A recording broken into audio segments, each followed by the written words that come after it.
The Dubuque Area Arts Collective presents Ruix Podcast. Hello, everyone. Welcome to the Ruix Podcast. We're at episode number 7. My name is Jon Eagle, and I'm excited about today's episode. I'm going to talk to Alec Bauer. He is a Dubuque artist. Well, he lives in San Diego now, but he is a Dubuque native.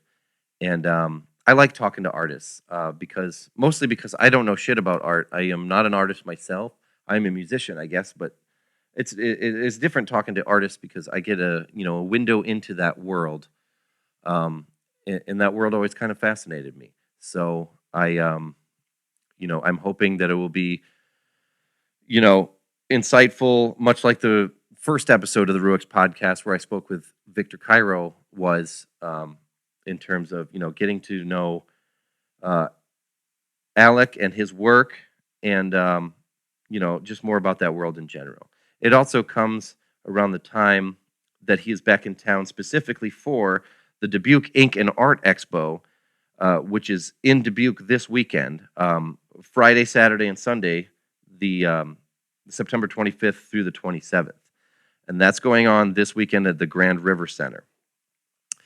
Alec is in town working at that and, visiting us, and he made time in his schedule to come down here and have a conversation.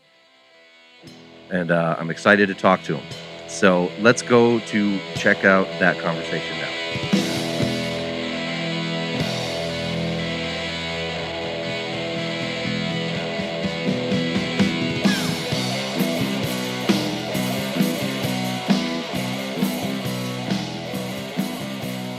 Okay, this is episode 7, Ruix Podcast. My name is Jon Eagle, and joining me today is a very nervous Alec Bauer. How are you, buddy? Good, man. How are you? Good, man. Thanks for being here. Thanks for having me. So it's been a while since I've actually seen you. Yeah. And I always hear, it seems like I'm always hearing that you're doing something like crazy, like, you were in Germany for a while. What are you doing these days? So you live in San Diego now? Living in San Diego. Moved there about 3 months ago, and that's great. Tattoo in there. Yeah? Yeah. Probably hang out with Scott? Yeah. Quatman Scott. quite a bit? Yep, Scott. That's awesome. You work at the same spot, right? Yeah, Funhouse. Funhouse Okay. Tattoos, yep. Okay. So how long are you in town here? I'll be here for a week, just doing the expo. Oh, yeah. Okay. Which is this Saturday? Friday, Saturday, Sunday. Oh, yeah. Grand River Center. Yep, because I'm talking to Brett on Sunday. Oh, okay, that should right be on. Fun too. Are you doing any work here in town? Yeah, I'm working at the expo. That's pretty much it. Oh, okay. Just So you're not kind of keeping it limited. Okay. So you're not going out to tattoo club and doing any? No. Just I'm actually getting tattooed tomorrow. So. Are you really? Yeah. Okay. Well, for those that are listening, obviously we're talking about tattooing, and Alec is a Dubuque native, right? You born in Dubuque? I wasn't born here, but I've But you lived grew here up here? Yeah, Okay. my whole life. Yeah. Well, we'll get to that. Artist, tattoo artist, as of what, like 8 years ago? Something Yeah, like 8 years, 2007. that? Okay, cool. But you've been an artist all your life, basically. So Yeah. what made you how old were you, I guess, when you first got interested in art? And ever since I can remember, really, being a kid, just drawing all the time, and Mm-hmm. that was kind of all I did. Elementary school. Yeah. Before that. Yeah, all the time. Yeah. And at school, did you did you kind of gravitate toward the art classes and stuff Yeah, like that? totally. Like, Really? I mean, and anything else. Like, I was into history and stuff, but I was always taking art classes, and Mm-hmm. as much as I could make art, I tried to. So Yeah. never was into like math or anything like that. So. You have a really unique style too. Like I always liked your original stuff. Do you find that when you're tattooing, because you that's a job that you actually get paid for? Do you ever find you're at odds with the people that pay you sometimes? Like if you come up with an idea and they don't like it because they have something else in mind that you maybe find is, I don't know, stupid. Yeah, I mean, working with people, you definitely have to work with them and Right. kind of tailor their idea to your style. Mm-hmm. But sometimes it can be a little rough. They're not always as easygoing as other people. So Yeah. there's people that are very picky, but other people are totally down for whatever. So Yeah. it's tough, but yeah. But yeah, you get paid for making artwork, so Yeah, you gotta it's find great. it rewarding. Yeah, At I least. can't complain at all. Yeah. It's pretty great. What about when you were growing up? Were your parents pretty supportive of you getting into art and Yeah, I things like mean, that? my mom was always 100%, buying me art stuff and whatever she could do. My dad made me like he had this old drafting table that he kind of redid to fit, me as a little kid, and I used that Mm-hmm. to make art. But they were always super supportive. I mean, as long as I got my school shit done and Yeah, I could do whatever, But that was always my outlet of things, was just art all the time. So totally. Okay, well, I know it wasn't always legal, or I don't really know the history on that. I didn't really research it that much. I just know that like you weren't always able to get tattooed in Dubuque. yeah, You'd either go to East Dubuque or yeah, Galena, whatever. Um, I don't. Do you remember what year that was? that was Because it seemed like when that happened, like shops started popping up all over. yeah, it was 2008. Up until I think it was 1996. That's when they outlawed tattooing in Dubuque County. So you had to go to Iowa City, Okay. where Scott worked, Mhm. or Madison. Pretty much anywhere other than Dubuque County. So Right. in 2008, a couple people here in town got together and kind of started working with the city to try to switch the ordinance, showing them that tattooing wasn't like this big taboo thing that everybody was super scared of. Yeah. And yeah, the city kind of realized that there's money to be made, I guess. I mean, Yeah. I don't really know the whole I'm sure that's story. part of it. Yeah, I don't really know the whole story behind it, but it was a big thing. It's a big thing for Dubuque. So to kind of get out of the dark ages and start accepting things that aren't necessarily The norm. the norm, Right. yeah, for Dubuquers. For sure. Were those dudes that were kind of lobbying for changing the ordinance? Did you know?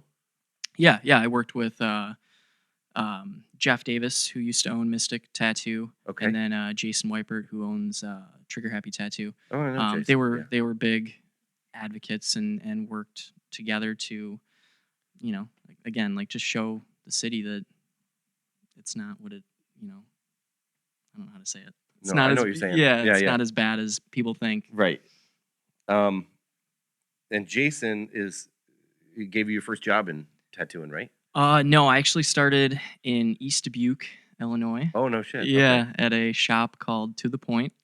Okay. I don't even know that one. Yeah. Well, it's not there anymore. So, it was kind of just I moved back from Cedar Rapids, my short stint in college. Yeah. Like a couple months, and didn't know what I was gonna do. Mhm.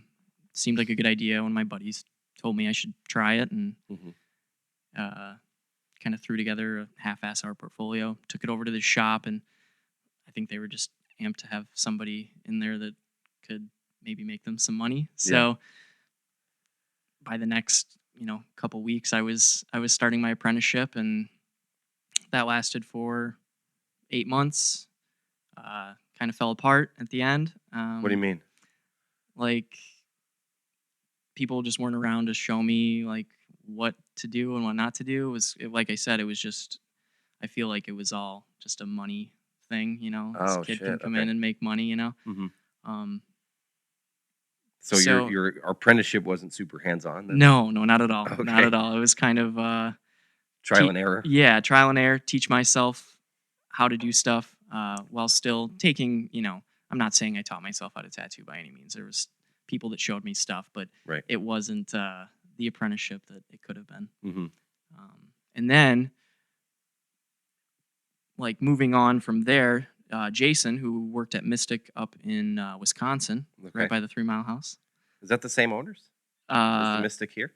used to be. Jeff used to own Mystic in Wisconsin. Oh, okay. Jeff Davis, yeah. Gotcha. And so he heard about my kind of situation, I guess, and reached out and said, "Hey, man, come on, work up here." And and that's that. Like I started working with all those dudes, Mm-hmm. and I think that's learned. about where I met you too. Yeah, Mhm. yeah, learned more there than I think I ever did Yeah. down at to the point. So Yeah.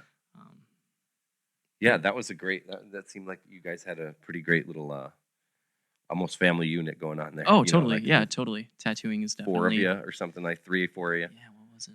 Well, Greg was there, I guess. Who you worked for most recently here in Dubuque, Yep, yep. but he was just Pearson, I think, at the time. He was Maybe. tattooing. Oh, was he? Okay. Yeah, yeah, but he kind of stepped aside from all of that to do other things, um, and then came back to it after I had already moved up to Mystic. So. Yeah. But yeah, it was great. I mean, it was definitely when did I work there? January to like August is when we all moved over to Dubuque. So Right. it was a really fun time. I mean, it's a fun shop to work at, fun people to work with. I Mhm. mean, it was new to me, so it was very exciting. For sure. Totally. I remember, like, well, I've gotten work from you there and at Dubuque Tattoo Club as well. But like, I remember people just dropping by when you'd be tattooing me or whatever. Like, people just dropping by to hang out and Oh, totally. you shoot the shit or Yeah. whatever. It seemed like a really laid back place. Totally. The same goes for Tattoo Club. I mean, how did you um, make the jump from Trigger Happy to like what was the Well, I'm trying to piece together a little bit of history there. yeah, yeah. Certain things transpired, and we, as a unit, decided we needed to move on from Trigger Happy. Oh. Totally not bashing anybody at all. It was kind of a fucked up deal, but we moved on, and that's kind of how Dubuque Tattoo Club got formed. Okay. I Um, didn't mean just to put you on the spot. no, I it's didn't know okay. the history No, it's behind okay. that. Okay, so and then you were there for what, 4 years? Yeah, almost 4 years. I think we opened in February of 2010, maybe 11. I'm not even sure, but yeah, Okay. like 3-4 years. Um, when did you move to San Diego then? Like, I moved to San Pretty Diego. recently, right? Yeah, 3 months ago in July. okay. Well, 2 months. And you were working at Dubuque Tattoo Club up until then. Yeah. Okay. Yep. Do you have any plans to, like, I guess sort of maintain employment at both places? Because like I know you'll probably come back for holidays and stuff like that, see your folks. Is that the plan? Yeah, I mean, I would definitely like to stay in everybody's good graces, and if I got a spot to work at another shop, um, besides the shop, my home base in San Diego, then that's fucking rad. But Cool.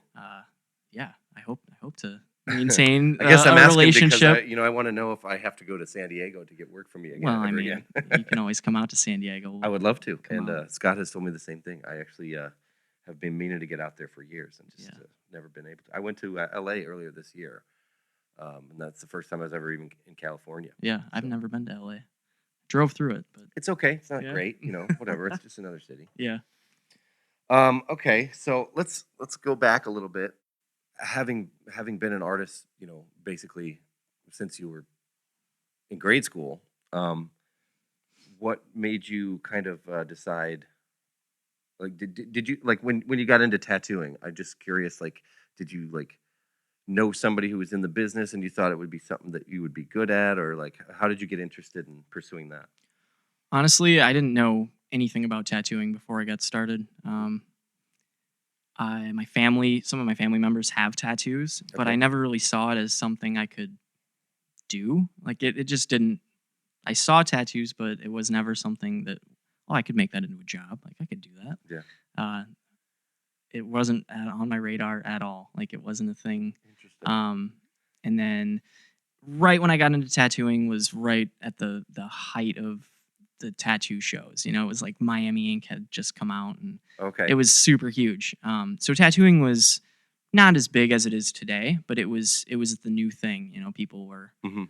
getting tattooed, and it was all over TV. So that's kind of where my buddy, we were watching TV and watching the shows, and Yeah. they're like, "Oh, you could fucking totally do that." It's like, well, I might be able to, and that's really all because I didn't have a tattoo before I started tattooing. So Is that right? yeah, I didn't get Okay. my first tattoo until probably 3 months into my apprenticeship. So Holy shit. yeah, it was never. I never looked at it as like a career or anything. And then Mhm. as soon as I told my parents about it, I mean, the first thing they said was, "You're never gonna make money." That was the big thing. Like, not that, oh, you're gonna have tattoos and look like a fucking scumbag, but it was, oh, can you make money at this job? And And they didn't think you could. they didn't think I could. And I'll admit, for the first few years, it was really tough. Yeah. But gaining clientele and all that stuff kind of snowballed into uh, where I am today, and it can definitely pay the bills. I mean, I don't do anything else but tattoo and make art, so Mm-hmm. in my opinion, I'm a professional artist that I get paid to make art. Yeah, fuck yeah, absolutely. So when in those lean years you were just talking about, when like you first building up your clientele or whatever, like this, I've always wondered this, like what did you kind of do for practice, like when you didn't have all these clients? Because like I would be terrified if I were a tattoo. If I were to do that, I would be mostly like terrified that I would screw up and it's forever on somebody's body. You know what I mean? Yeah. So yeah. what did you do to like practice and get better at it? Well, I got started with the tattoo apprenticeship. Like I said, I went to Kirkwood in Cedar Rapids for like 2 months. I went to Kirkwood. Yeah. Yep. Oh God. Iowa City Annex, but still Okay. same college. Yeah, for sure. Yeah. And coming back to Dubuque, I mean, I still had all my high school buddies, Mhm. and as soon as I announced that that's what I was doing, I mean, people just kind of threw themselves and like, I'll fucking take a free tattoo or a cheap Yeah, tattoo. Like, sure. it was not hard to find people to practice. Oh on. yeah, I guess that's true. Yeah. I mean, being young and the craze kind of, hmm blowing up when it did, it helped me a lot. So Yeah. I So was- right place, right time. Yeah, exactly. It was never hard to. I mean, even if it turned out like shit, which I'm sure there's some turds floating around there, but it was never hard to find people. Yeah. So, I never thought about it that way, because I guess I have a couple of apprentice tattoos from Kurt Urban. Yeah. Like, when he was getting started, Yeah. he was doing cheap shit or free Yeah. shit sometimes. So, yeah, you know. that's that's what you're getting into. Like, Mhm. you have to understand, like, if you're paying $25 for a tattoo Yeah. from an apprentice, it's right. gonna probably not be the greatest. So, yeah. Okay, so I don't want to dwell too much on the tattooing, but I know that's a big part of your life. But I do want to know, like, who some of your guys were, some of your influences in terms of, other artists, or, maybe even non-artists, maybe music, people in your life, things that influenced you into getting into art. Like, locally, or Sure, just it could be anybody? anybody. Yeah, Well, some artists you like. I'm just curious. yeah. I mean, locally, it's tough. Everybody's inspired me in a way. hmm But I'd say Jason at Trigger Happy, like, definitely, he took me under his wing and kind of made me who I am today with working with him. Yeah, he's a talented guy. Too. Yeah, he was kind of no bullshit, and it definitely shows, I guess. Mhm. I mean, everybody knows who they are out there and locally, if they have worked with me or not. I mean, I can't say everybody's name, but Right. I'd say Jason definitely is one of the big ones. Big guy locally. Okay. Yeah. But what about, like, even non-tattoo, just like artists you like growing up, and things like that, things that sort of inform your style. Well, when I was younger, I was really into, like, I don't know, Magic the Gathering, the card game. Yeah. I do. Well, Super lame, but a couple of my friends yeah. like it. Yeah. There's an artist by the name of Kev Walker who used to just do these crazy, insane paintings, and I always Okay. followed him just on the cards, and that was kind of my only outlet to him. This was like pre-internet, pre-Google, when you could For just sure. be like, oh, Kev Walker, and it'd bring up all of his work, so that's how I followed him around, was just collecting the cards. Okay. So, That's cool. yeah, I still collect a few of his cards, and it's Mhm. definitely inspiration. Do you play still? Kind of. I dabble. Every once in a while. Mhm. But I mean, as a kid, I didn't really have like a big pool of artists that I follow. Just really anybody that, you know, anything that I could see that was inspiring. Yeah. Not necessarily a person or a thing. Just seeing a magic card, seeing a cartoon on TV, and Yeah. trying to like replicate it or Record covers, things like that. Yeah, Sure. yeah. I mean, I bit a lot of shit when I was a kid, but that's that's what you do. You don't as a kid. You're just trying to make art rather Absolutely. than like In any medium, Yeah. you steal from everybody. I Yeah, feel totally, like. That's totally. how you create a style. Totally, yeah. For sure. Okay. Let's see. What do you have online that people can see? Like, do you have like a website or an Instagram, or what's the best way for people to find your work?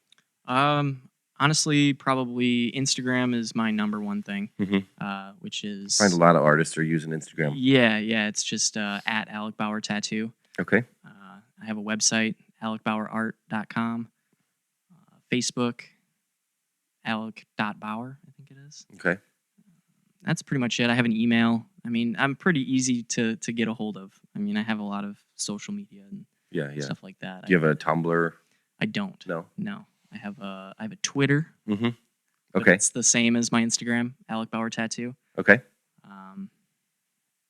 Yeah, it's pretty much it. My email, alecbauertattoos@gmail.com. It's all pretty like switching it up. Yeah, a little bit well, with the somebody S. already took the Alec Bauer Tattoo@gmail.com. I don't know who did it, but The fuckers. fucking rat bastard. Okay, so do you miss Dubuque?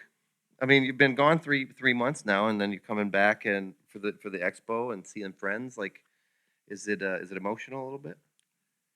Or, Emotional? I don't know about emotional. It's interesting. It's interesting being back. I mean, nothing's changed. Everybody's still farting around doing the same Can't shit. argue with that. So, it's cool seeing people. Yeah. I can't, I wish my friends could transplant out there and do the same shit I'm doing, but it's cool seeing my family. But that's about it. I mean, Yeah. I miss Dubuque. It's convenient driving around, Absolutely. getting what you want when you need it, and Cheap. Yeah, cheap. Very Everything's cheap. Everything is very cheap. But other than that, I mean, San Diego is pretty rad. Yeah, I I'm like sure. it there a lot. Mm-hmm. Do you get to do anything, like outside of tattooing? Do you get to like? Do you ever miss like doing like? Well, actually, I guess I don't even know if you've ever done like exhibition work or things like that. Well, I've hung in Monks actually. Okay, yeah, A couple paintings. I thought so. I didn't want to speak out of turn, but yeah, that's pretty much all my, like, I guess, gallery experience. Like, I don't know. I've never really been approached or went and asked somebody to do like a hanging or anything like that. So I mainly just make paintings and they sit in the corner of my house and collect dust, and that's about it. I Really? mean, I try to sell stuff. I find it hard to get rid of my paintings because not like hard to sell them, but hard to part with them. I don't know. I've definitely a connection with them. So you grow an attachment to your work. Yeah, definitely. I could see that. Sure. Put a lot of work into it, and then I feel like somebody is just gonna buy it and like fucking light it on fire or something. I don't know why. It's hard to let it go. Yeah. I've sold some paintings, and I'm just like handing the painting over to the person. Just like, fuck. What are you gonna do with it? Yeah, I want to keep this, but I don't know. I feel like people that make art for themselves is kind of like, I don't know, kind of cheap and lame to say. I just make art for me. Like, I think that's fucking stupid. Well, I mean, it also could be viewed as counterproductive. Yeah. Because if you're making it and then just keeping it and not making, I'm not saying that it's all about money, but you know what I mean? Like, yeah, totally. I mean, That's the whole point of it. You do artwork. You do make money off artwork. Yeah, with totally. the tattooing, but like, I mean, I like your original work, and I think that you could, make a lot of money if you sold your paintings. Yeah. But I understand growing attached to something you spend a lot of time with. Too, yeah. So Wouldn't you could argue the same thing with a tattoo, but you know that when they sit down and you do the tattoo that once they walk out, like it's not technically yours anymore, I guess. Yeah. They paid for it, and there's really nothing you can do about that. You can't hang the person on the wall and show Yeah, off the unless tattoo. a lot of like tranquilizers or Yeah, something. right. But I don't know. I've always been that way with my, I don't want to say fine art, but not tattoos. hmm It's just tough to get rid of. But I mean, like, do you ever find that? Do you ever have the desire to like hang your work, even if it's not for sale, just to get it out there and put it on display? And Yeah, totally. I Yeah. mean, I like if you were to go out to Dubuque Tattoo Club, like I have a lot of original stuff hanging out there, and that's true. I like seeing it. I don't know what people think of it. I mean, people generally just say the nice shit. Mhm. You never hear the really constructive Ah, criticism. that's good. Yeah, Yeah, I know what you mean. yeah, it's awesome. So I don't know what people think of my stuff aside from like a like on Facebook or a like on Instagram. Right. So it's really Likes are important to people these days. they so, are you they're know. very important. But that's not why I make art, and that's kind of what's scary about it because I don't know. It's tough to stand back and like look at a collection of my stuff and Mhm. just be like, oh well, nobody wants to buy it, so it must fucking suck, And Yeah. but I don't really market it again because I'm just too afraid to get rid of it. And if you put it out there and nobody buys it, it's like, oh fuck, Yeah. still nobody wants it. Like it must fucking suck. So No. Yeah. I see what you mean. it's Well, tough. yeah, I could see that. Well, I think if you did more gallery work, I think you'd find that people would be interested. I don't know personally. I don't know shit. I don't know. I don't really know much about art. I know what I like and I know what I don't like. Mostly, I know what I don't like. Yeah. And I like your work. I've always liked it. Well, thank you. Yeah. Fuck yeah, man. Do you have anything that you sort of want to plug besides you can plug the expo coming up this weekend. That'd be a big one. Got the expo, the Dubuque Ink and Art Expo, Mhm. down at the Grand River Center on Friday the 25th through Sunday the 27th. Okay. Yeah, there's going to be a ton of artists there and pin-up contest, and I'll be honest, I don't really know a whole lot about it. I don't know what's going on there. Like I'm just kind of working it, and Yeah. It's been cool in the past couple years, so I think everybody should come down and check it out if it's aired by then. I went to the 2013 one and it was a blast. So Yeah. I can also say with all honesty that you should go. Anybody listening to this. But there's also a chance that this is not going to air until after it's done. So, whatever. Anything else like out there, San Diego, like anything coming up? Not really. I mean, if you want to check out the site for the shop that I work at, funhousetattoo.sd.com. But I think everybody, if you have a chance, come out to San Diego. I mean, anybody. I'm still waiting for all those people that said, I'm gonna I'm gonna come out and see you. I'm gonna come out and see you. Like, It's okay, always, I know. yeah, I will be out to see you sometime, but I don't know when, and I'm not gonna keep promising. Cool. Well, anything else that you want to add about the Dubuque art scene? What's your opinion on that? Like DAAC and anything else that like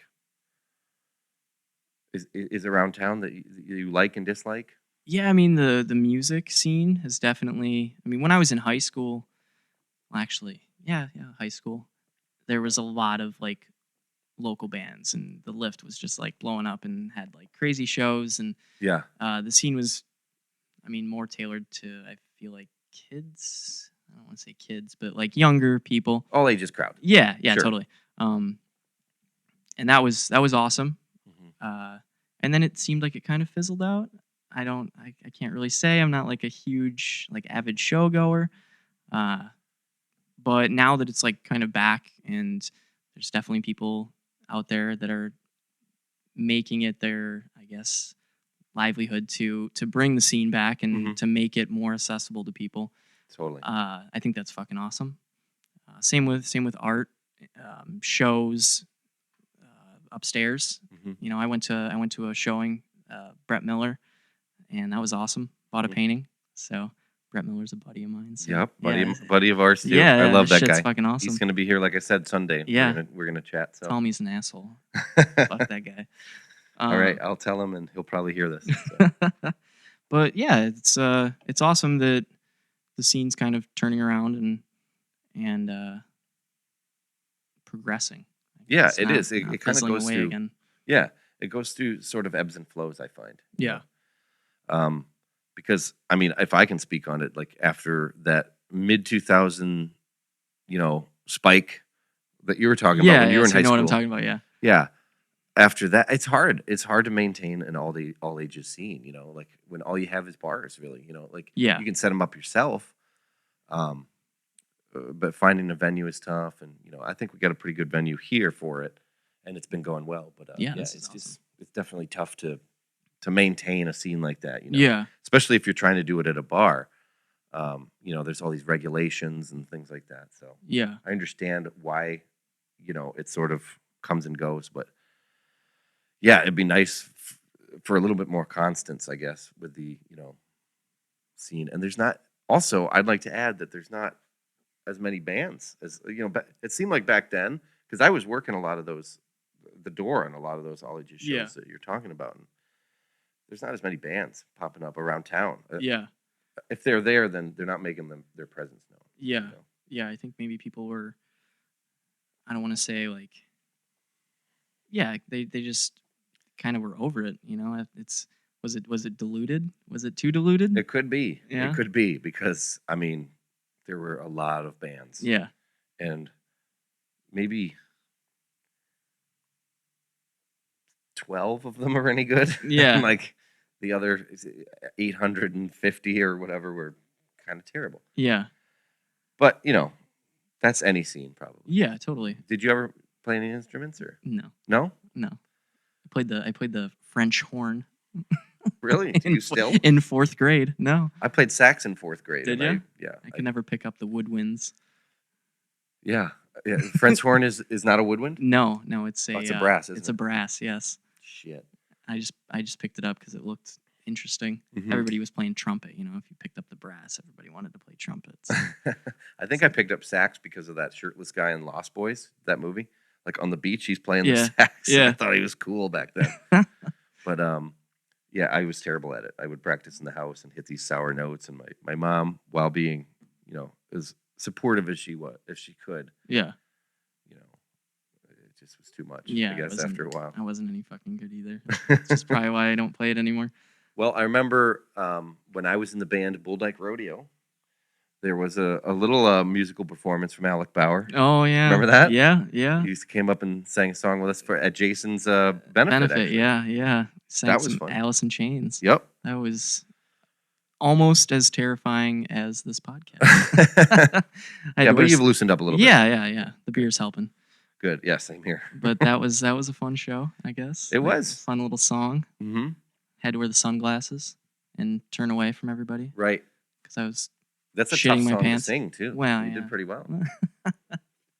Actually, I'm going to be honest with you. I don't remember if you did any well, but I think there might be video of that somewhere. There is definitely video, and I don't like to watch it ever. It's pretty embarrassing. Is it really? Yeah, Is it on YouTube? I'll have to find it. I think it's on somebody's Facebook. I don't remember whose though. Maybe it's on. I Ryan. think it was like maybe an ex of mine who was Oh, down no there. shit, Yeah, okay.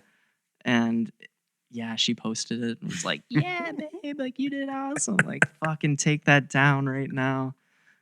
I don't know what the fuck I was thinking. It was fun though. It was cool. All right, man. Well, I think that's all I have. Do you have anything else you want to add? I got nothing, dude. Cool, Thanks for man. having me. Yeah, fuck yeah. Thanks for coming down. And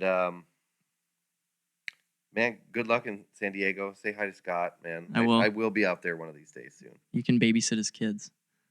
His kids are adorable. They're pretty awesome. They are.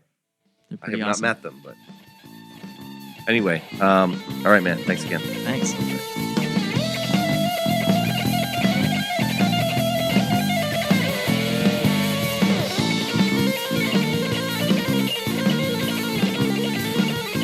Okay, Alec Bauer. Man, that was a good conversation. I'm so glad he was able to make it down.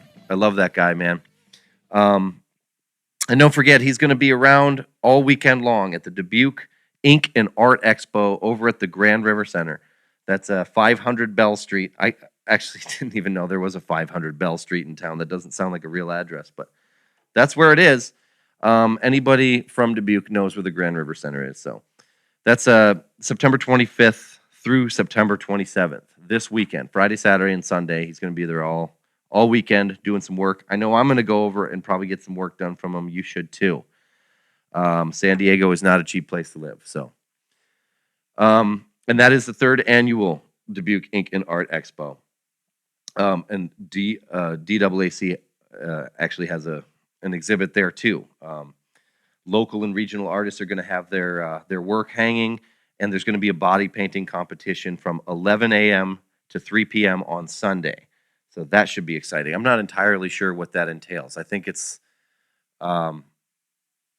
like X amount of teams paint somebody's body and then somebody judges it or something. I don't know. But anyway, the winner of that body painting competition is, I think, going to be on this show eventually. So that should be fun too.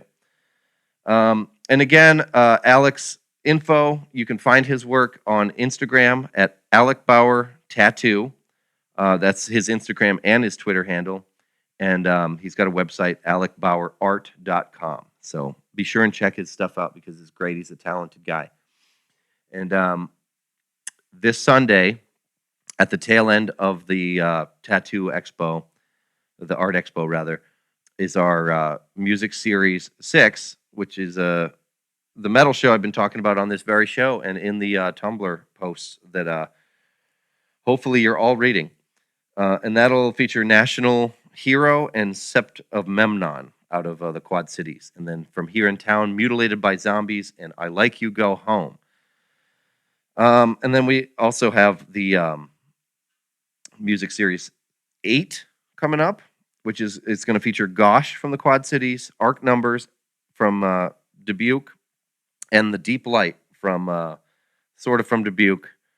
That's Sean Healy from Venereal Crush's newer project. And he lives up in who the fuck knows, Wisconsin. But he's a Dubuque guy, and that should be a great show too. Now, Music Series 7 is going to be the closing reception of the Salon show. That's Multiple Cat and Dylan Sires and the Neighbors. Also, both Iowa bands. Multiple Cat is from the Quad Cities, and Dylan Sires hails from Waterloo. Bunch of great shows coming up, and we also have that the Dark Slide skateboard show coming up in November. And stay tuned for some upcoming episodes. We got a lot of great guests coming up. Don't hesitate to hit the subscribe button on iTunes because there's a lot of episodes coming up later, including my conversation with Brett Miller, who I'm going to talk to this weekend at the Dubuque Ink and Art Expo. He's another Iowa artist, very talented guy, and I'm excited to talk to him as well. So just stay tuned. And thanks for listening and continuing to listen. We'll see you next time.